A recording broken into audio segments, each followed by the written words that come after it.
श्रीवटु भैरवाय नमः। भक्तों, देखिए, एक और जो हमारे घरों में दिक्कत रहती है, कभी हमारे घर में कोई ना कोई बीमार चलता रहता है। किसी को बार बार बुखार हो रहा है, जुकाम हो रहा है, खांसी हो रही है, कुछ भी हो रहा है ऐसा, या कोई सीरियस मेजर दिक्कत भी हो रही है। तो उसके पीछे जो कारण सबसे बड़ा वो घर की नेगेटिविटी है। अब घर की नेगेटिविटी के लिए बाबा ने तो सबसे प्रार्थना की है, जो भी बाबा को सुन रहे हैं, कि भैरव हवन कराएं, भैरव दंड को आमंत्रित करें, या एटलीस्ट भैरव बाबा की मूर्त को अपने घर के मंदिर में स्थापित करें। चलिए, ये आपकी सोच है, आपने करना है कि नहीं करना है, लेकिन मैं आपको एक और उपचार बता देता हूँ। उसके देखिए, वैसे तो भैरव बाबा स्थापित घर पे हो जाए तो हर नेगेटिविटी, हर कोना आपका पॉजिटिव हो जाएगा। फिर भी हम कई बार इन चीजों को नहीं मानते हैं, या तो एटलीस्ट इतना मान लें कि आपके घर में देखें कि कहीं कोई पुरानी इलेक्ट्रॉनिक चीजें, पुरानी घड़ियां, या फिर कुछ ऐसे हमारे परिजन जो हमें छोड़ के इस दुनिया का त्याग कर चुके हैं, उनकी तस्वीरें बहुत सारी पड़ी हैं हमारे घर पे। तो कोशिश करें इन चीजों को हटाएं घर से जल्द।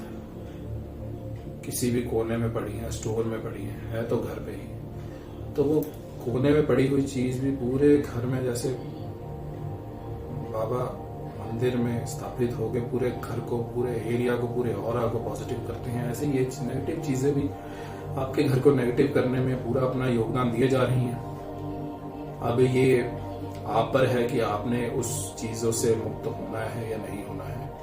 अगर आपको ऐसी बेकार, पुरानी, खराब चीजों से मोह है, तो उस मोह में बंध के आप इन चीजों को घर पे रखें और जो बीमार हो रहा है होने दें, या फिर थोड़ा सा विश्वास करें इन चीजों पे और अपने घर से ये नेगेटिव चीजें जो है इनको दूर करें, इनको घर से बाहर निकाल दें।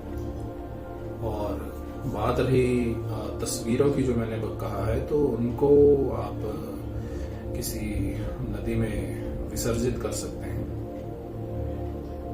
क्योंकि देखिए, ये सब जो है ना, ये जो हमारा जीवन है, ये नेगेटिव पॉजिटिव के चक्कर में घूमने वाला है।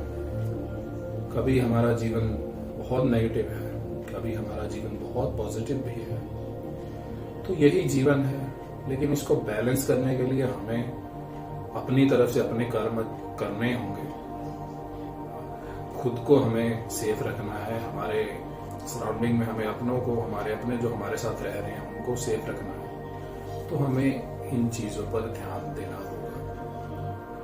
तो बाकी मेरी आपसे यही प्रार्थना है कि आप बाबा को मानते हैं तो बहुत अच्छी बात है, बाकी जिसको भी मानते हैं आप उनका ध्यान, उनका नाम अपने मुख पे जरूर लाएं। बस जीवन आपका सफल है।